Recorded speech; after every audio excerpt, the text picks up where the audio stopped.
the story you are about to hear is true. The names have been changed to protect the innocent. Fatima Cigarettes, best of all king-size cigarettes, brings you Dragnet on both radio and television.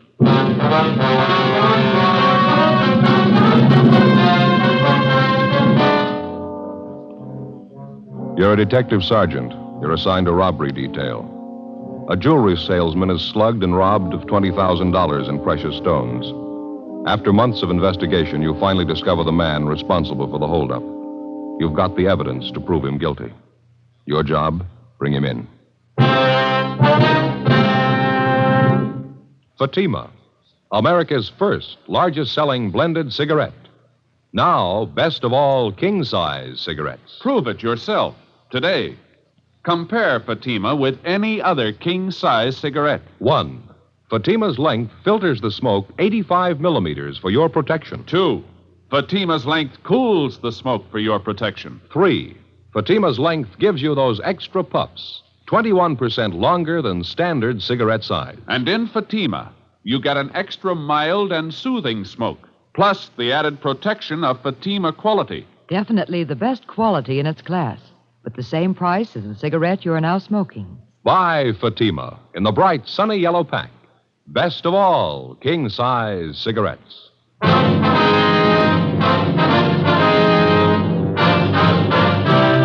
Dragnet, the documented drama of an actual crime. For the next 30 minutes, in cooperation with the Los Angeles Police Department, you will travel step by step on the side of the law through an actual case transcribed from official police files. From beginning to end, from crime to punishment, Dragnet is the story of your police force in action.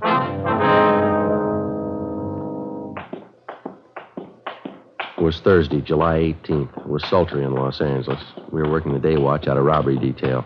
My partner's Ed Jacobs. The boss is Captain Didion. My name's Friday. It was 1:35 p.m. when we got back to the city hall, the interrogation room. Sit down, Mr. Garvey. Yes, You want to call the captain, Ed? Let him know we're back? Yeah, okay. Thanks. I'd still like to know what this is all about, Sergeant, dragging me down here in the middle of the day. I've got an office. Just a minute, Mr. Yeah, I just got back. Mm-hmm. All of them? Good. Yeah, the interrogation room, right. The others check in yet? Yeah, they're all back. Worked out fine. Would you please explain what this is about, why you've brought me down here? We think you know why. Well, I don't. I haven't any idea. You take me away from my store on a busy day. You put a police guard on it. You insist on bringing me down here. What's it all about? Tell me. No, you tell us, Mr. Garvey. Tell you about what? The jewel robbery 9 months ago, that holdup. What holdup? My store hasn't been We're talking robbed. about your friend, Thomas Ashley. Ashley, what about him? We think you remember it. 9 months ago, parking lot back of the building down on 4th Street. Oh, sure. Some hold-up man slugged him, stole his case of samples. I remember it now. Poor Tom, the thief made a big haul, didn't he? Unset diamonds, $20,000 worth. I remember it now. I don't think Tom's gotten over it yet. I was a jewelry salesman for the same company at the time, you know. Same company Tom was working for. Yeah, we know all that. Some of the big bosses thought Tom had a hand in it. They figured it was a put-up job. Nothing was further from the truth. That's so. Sure, I know Tom. He's a close friend of mine. He wouldn't be mixed up in a deal like that. Tom and I worked out of the same office for years. We've had him over the house for dinner. We've even been on vacations together. He's one of the most honest men I know. Are you sure of all this, are you? Well, of course I'm sure. Hey, that isn't why you called me down here, is it? You don't think Tom had anything to do with that robbery, do you?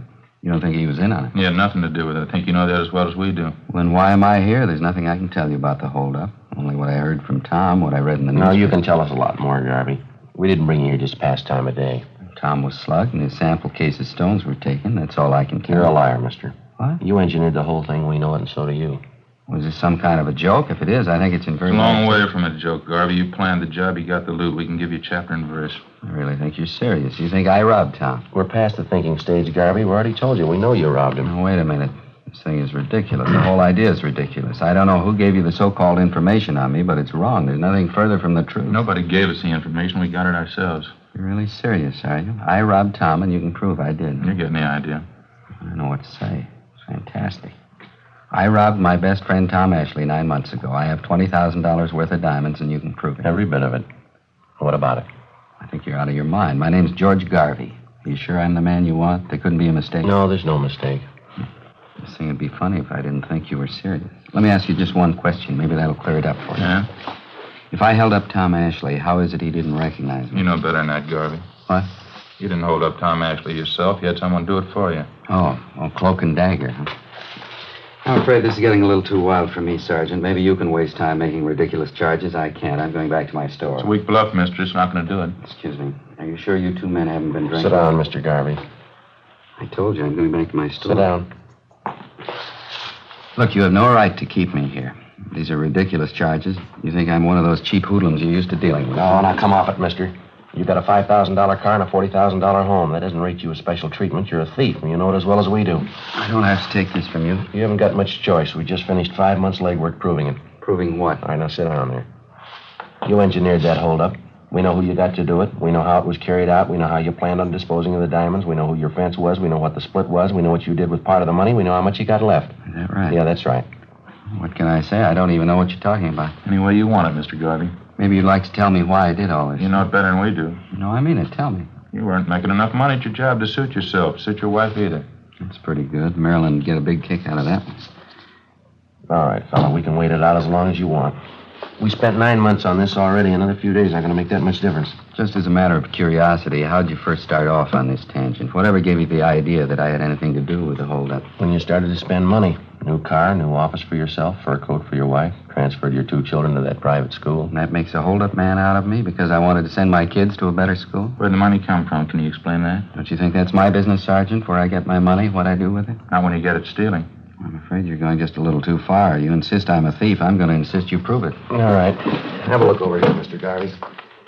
Yeah?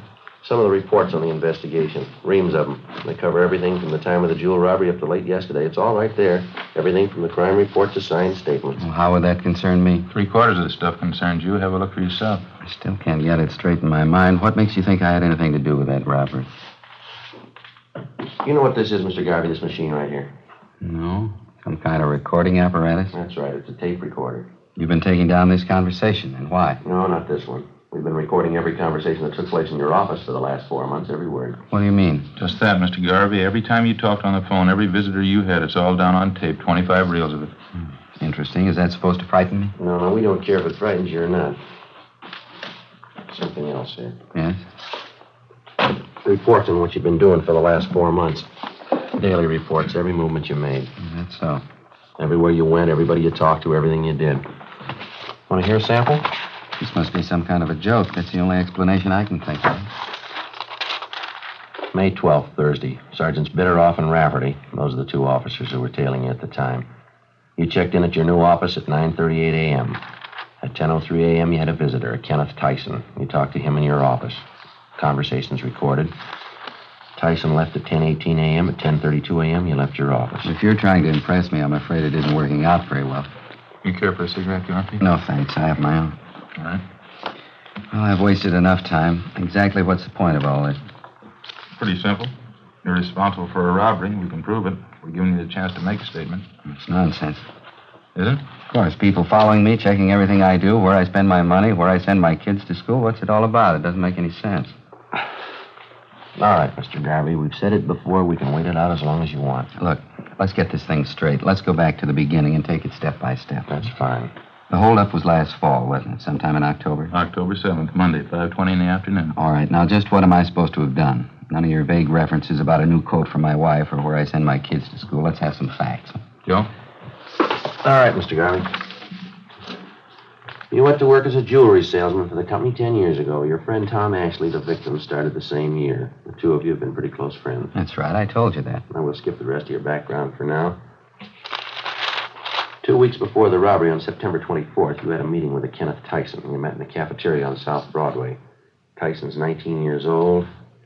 Lives with an older sister. He works in a gas station on Olympic Boulevard. He's done some work on your car for you. That's how you happen to know him. Yes, I think I remember the boy. I don't know him well, though. I don't recall the meeting either. No, you know the boy very well. At the time of the meeting, you promised him $1,000 if he'd hold up your friend Tom Ashley. Ridiculous. Tyson agreed to it, and you briefed him on the plan. The following day, you gave him a gun.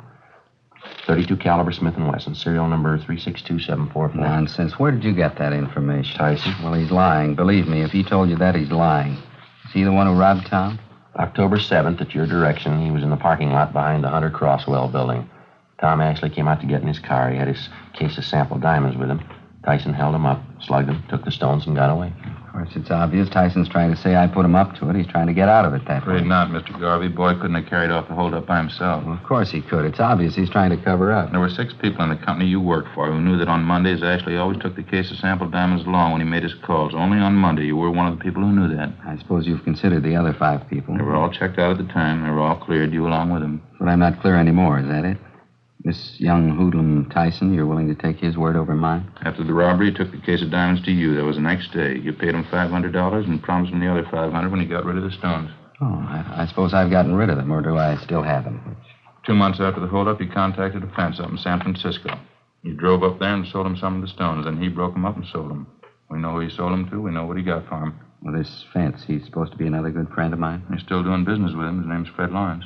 It's a new one on me. I don't know any Fred Lawrence. Can't even recall the name. Well, maybe this will help you, Mr. Garvey. Listen to him on the tape recorder. It's reel 4, isn't it, Ed? Yeah, I think so. They're all labeled there right on the back of the box. Yeah, here we are. Well, what's all this about? Phone conversation, Mr. Garvey. One of the things we recorded from your office. I told you about it before. Let's see. This one was on March 18th. I always thought wiretapping was against the law, or do you pay any attention to that? We didn't tap your telephone line. We recorded everything from dictographs we installed in your store and back in your office. They started recording the day you moved in. That was the 1st of March, wasn't it? I don't know why you're telling me. I can sue you for that, you know. I can sue you for your last dollar. All we're concerned with right now is Fred Lawrence. You say you don't know him. I'd like to have you listen to this. This was recorded March 18th in your office. Okay? Here we go. Go. Yeah, Marion. Mr. Lawrence? Yeah, sure. Put him on. Hi, Fred. How are you? I'm good. No, everything's fine. No heat at all. Tyson? No, he's all right. Believe me, he's a good kid. Nice. All right, where? I don't know. It might not be so good if you're seen kind of here. Only 8 o'clock, 8:30. Okay, fine. Suppose 8:30 so you can make it. Right, Fred. Bye. Mr. Garvey, you recognize that? How about it, Garvey? I understand they can do clever things with tape recorders nowadays. There's a way of piecing words together, isn't there? They can record your voice and then fix the tape, take a simple sentence and change the words around to mean just the opposite. You can examine the tape if you like. We didn't make a splice in it. All you'll find are the usual factory splices, just the way it comes from the manufacturer. Well, what difference does it make anyway? There's nothing criminal about that conversation, nothing at all. You told us a few minutes ago you didn't know Fred Lawrence. You never heard of him on that recording. It sounds like you know him pretty well. It's a fairly common name, wouldn't you say? Must be quite a few Fred Lawrences. I didn't happen to remember the name right off. How about Tyson? What? Tyson. You told us you didn't know him well at all. I don't. Well, it didn't sound that way on that tape, did it? You were telling Lawrence that he was all right. You said, believe me, he's a good kid. Now, what you said, now how about it, mister? How about what? Is this some kind of a frame? What are you trying to make me say? We're not going to make you say anything, Garvey. We work robbery detail. That's the job, robberies. They pay us to clean them up. I can pay you. What? Never mind, I didn't mean that. I meant I pay my taxes, I pay your salaries. I help to, anyway. I don't know why I have to be treated like this. No reason to make a big headache out of this for anybody, Garvey. Now, you engineered a holdup. We can prove that. We're giving you a chance to make a statement. That's all we want here. I've got nothing to say. Make a statement about what? All you're going on is hearsay, circumstantial evidence. You can't say I planned that robbery. Well, you admit you know Tyson. You know him well. I don't. I admit nothing. What about phone conversation? It's a fake. They're phoning those things up all the time. You know it as well as I do. You admitted you know Fred Lawrence. We proved that from the recording. I admit nothing. You don't even know Tyson. Is that what you want to say? I know him, that's all. He worked on my car a couple of times. I don't know him well. All right, sir. I'd like to play you another recording. It's a waste of time. I haven't got the whole day to spend here. I got to get back to my store. I've got a business to Well, operate. this won't take very long. Yeah, here we are. April 5th. It's a lot of foolishness anyway. How do I know you made those recordings? You could have gotten actors. Maybe you made them up yourself. There weren't any dictographs. You make those things. There were dictographs, Mr. Garvey. Remember, before you moved into that new suite of offices, you had them redecorated? Yeah? There were sound technicians from our crime lab out there working side by side with the painters and carpenters. They installed dictographs in your store and back in your offices. They bugged the entire place. Wiretapping. I'll bring this into court if it's the last thing I do. Look, now, we already told you, Mr. Garvey, it's not wiretapping. We didn't touch your phone lines. We didn't have to. It's invasion of privacy. I'm going to take this into court. Yeah, well, let's listen to this recording. Might clear up a few things. Clear up what? What are you trying to prove? Okay, Joe? Yeah, it's coming in here now. Date on this is April 5th.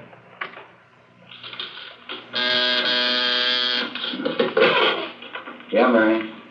Who? Tyson? Well, does he know I'm in? Yeah, okay, send him back.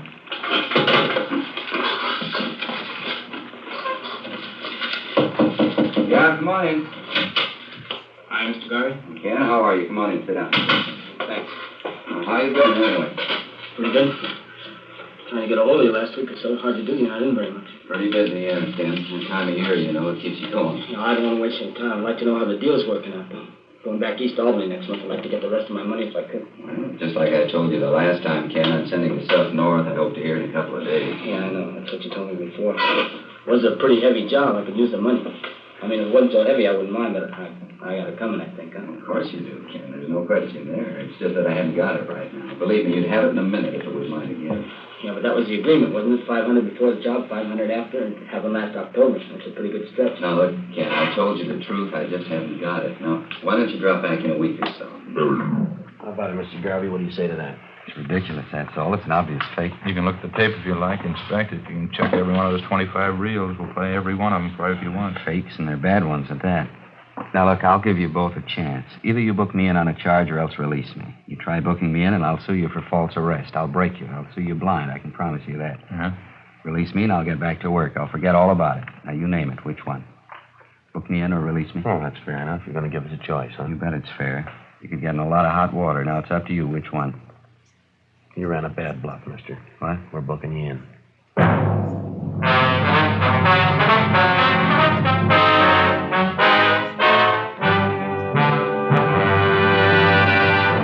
You are listening to Dragnet, authentic stories of your police force in action. Compare Fatima with any other king-size cigarette. 1. Fatima's length filters the smoke 85 millimeters for your protection. 2. Fatima's length cools the smoke for your protection. 3. Fatima's length gives you those extra puffs, 21% longer than standard cigarette size. And in Fatima, you get an extra mild and soothing smoke, plus the added protection of Fatima quality. To show our confidence in Fatima, we make this money-back guarantee to every king-size cigarette smoker. Buy a pack of Fatimas. Enjoy Fatima quality, extra mildness, and superbly blended tobaccos. If you're not convinced Fatima is better than the king-size cigarette you're now smoking, just return the pack and the unsmoked Fatimas before August 1st, 1952, and we'll give you your money back plus postage. Fatima, Box 37, New York 1.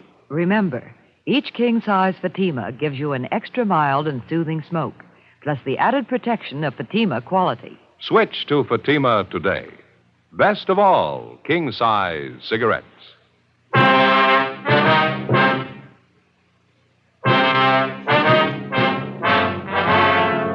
Thursday, 3:55 p.m. Ed Jacobs and I continued questioning the robbery suspect, Ernest Garvey. Despite the evidence at hand, he still refused to admit any knowledge of the $20,000 jewel theft 9 months before.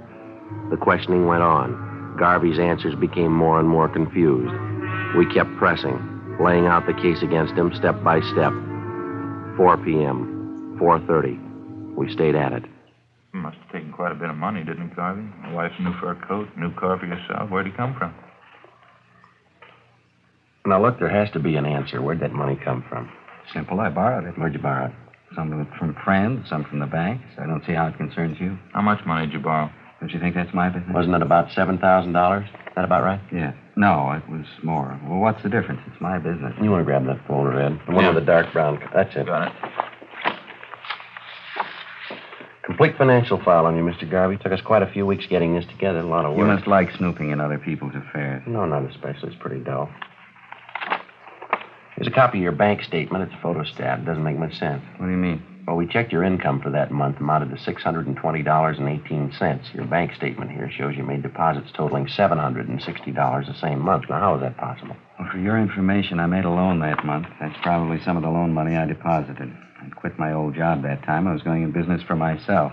I needed the money to redecorate the new store and the office. It's as simple as that. Yeah. The photostats of your loan papers right here. Loan was for $2,000. A month right. before that, February, you'd borrowed from another bank.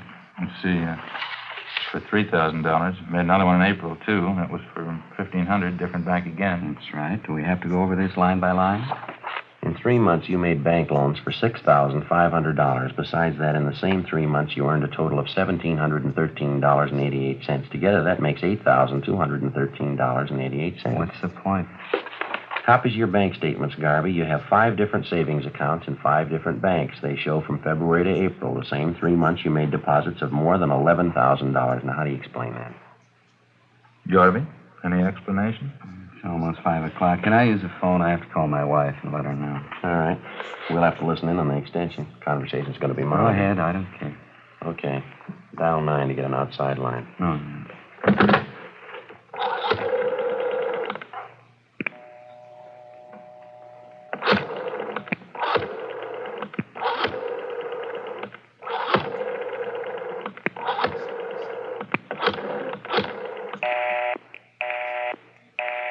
Line's busy.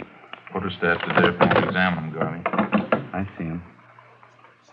You want to give us an explanation? You only had $8,200. How could you bank $11,000? It had to come from somewhere, didn't it? Purely a personal matter, that's all. I borrowed $3,000 from a brother of mine who lives back in Minnesota. You'd already made 3 loans. Why'd you have to borrow from your brother? You mind telling us? Yes, as a matter of fact, I do. Well, mind. that still doesn't balance the books, Mr. Garvey. You earned and borrowed $8,200. You got another $3,000 from your brother, you say. That's $11,200. You banked $11,000. Yes, that's right. You always have to repeat. That'd leave you with $200.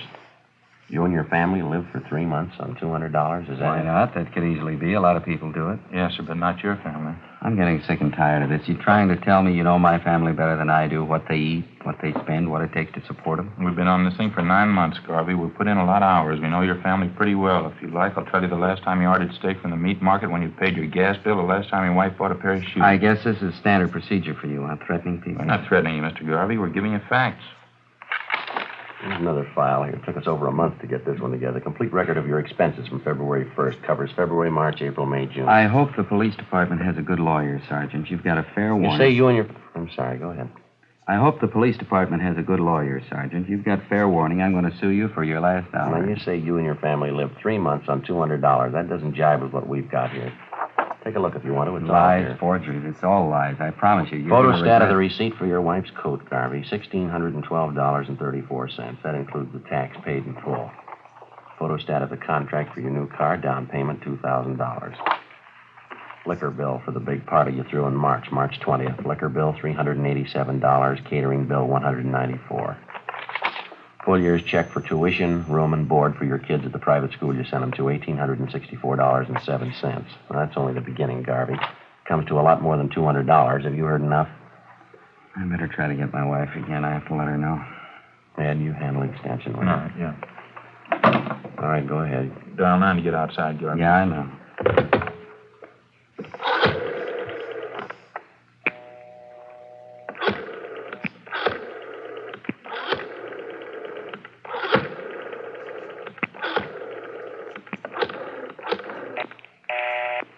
Still talking. She might know I'm trying to get her. Stupid. Well, wait a couple of minutes. She'll get through. Gabbing on the phone all day long. Gab on the phone and play cards. That's all she ever does. Got some more figures here for you, Garvey. Be a good idea if you hear them. Bills for 2 more parties you threw last month. Food bills, liquor Why do bills. you have to keep pushing that stuff at me? So you've been sneaking around, finding out about my personal affairs. That's supposed to be good police work, is it? This is the You kind carried of off thing a I robbery, Garvey. We're giving you a chance to make a statement. I told Why you. should I? What for? Give you a statement, have you twisted around, incriminate me? I haven't had anything to do with this kid Tyson. I better try that call. And we'll dial 9 first. I know, you told me.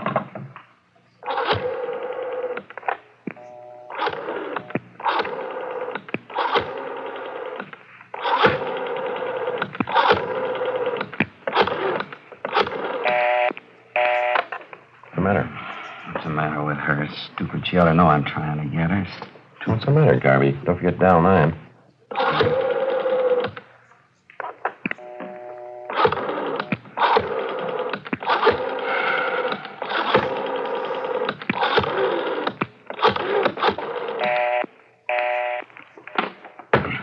One more recording you ought to hear. I'll just play part. I don't want to hear it. I'll just play a piece. I think you ought to hear it. That's the same reel there. Just fan it over there to that other part, Ed. All right. Tyson, Mr. Garvey, same place, the office.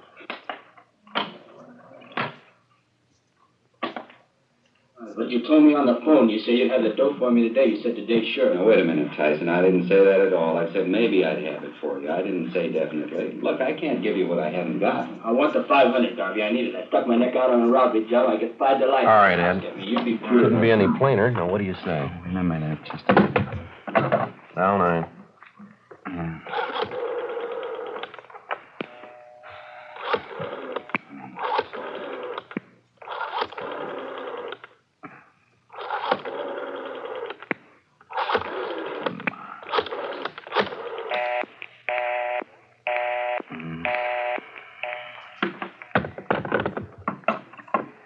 She was never satisfied. She never could be satisfied. Always more. She always had to have something else. How do you mean, your wife? Playing cards, gabbing on the phone, that's all. She just kept writing me day in, day out. I wasn't making enough money. She didn't have any clothes. Kids ought to go to a better school. We ought to have a new house. On and on. I ought to go in business for myself, make money, lots of money. Same thing, all the time. Talk, talk, talk. There's only so much you can take. You figured the robbery'd solve the problem, is that it? Guess so. I'd have tried anything just to shut her up, get her off my back for a while. I guess you got Tyson, huh? The other man, too, Fred Lawrence? Yeah, they were picked up this afternoon. Lawrence at the airport, Tyson and Show downtown, all three, all at the same time. What about your wife, Garvey? She know you planned this robbery. Oh, I didn't tell her. I think she knows, though. Pretty sure she does. Maybe she'll be satisfied now. The lousy money, she had to have it. Didn't even leave me enough to pay off that kid Tyson. Private school for the children. Wall-to-wall carpets in the house. New dishwasher, new coat, new car, everything. She just had to have them. You want to take me, book me in? I don't care. All right. We'll stop off down the hall, take your statement. Sure, I don't care. All right. Let's go. Oh, say, just a minute, huh? Yeah. It'll only take a minute.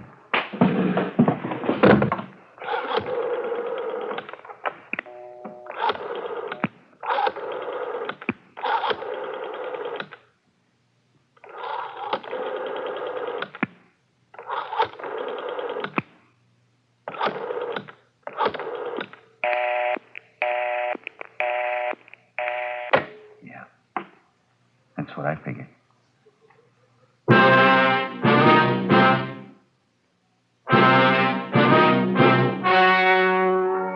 The story you have just heard was true. The names were changed to protect the innocent. On November 4th, trial was held in Superior Court, Department 87, City and County of Los Angeles, State of California. In a moment, the results of that trial. And now, here is our star, Jack Webb. Thank you, George Fenneman. Friends, I make it a habit to carry 2 packs of Fatimas around with me. One's for my smoking, and the second one's for smokers I see with other king-size cigarettes. All I have to say is, here, compare Fatima. I know they're going to be sold on Fatimas the next time we meet. How about comparing Fatima yourself? You'll find Fatima's length filters the smoke 85 millimeters, cools the smoke, all for your protection. You get those extra puffs because Fatima is 21% longer than standard cigarette size. And Fatima gives you an extra mild and soothing smoke, plus the added protection of Fatima quality. Prove it today. Buy Fatima.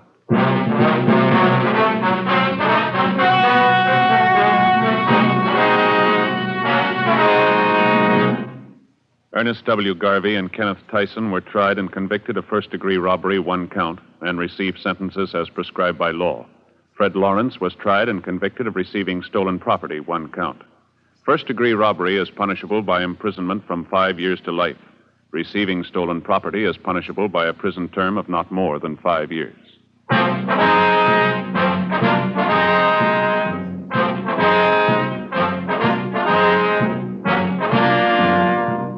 You have just heard Dragnet, a series of authentic cases from official files. Technical advice comes from the Office of Chief of Police W.H. Parker, Los Angeles Police Department. Heard tonight were Barney Phillips, Vic Perrin, and Eddie Firestone. Script by Jim Moser. Music by Walter Schumann. Hal Gibney speaking.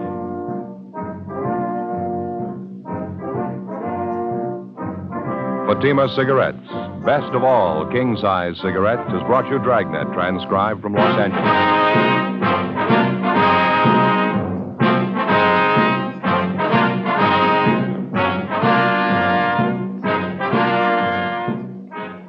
February 18th, hear the Gala City Service Silver Radio Jubilee on NBC.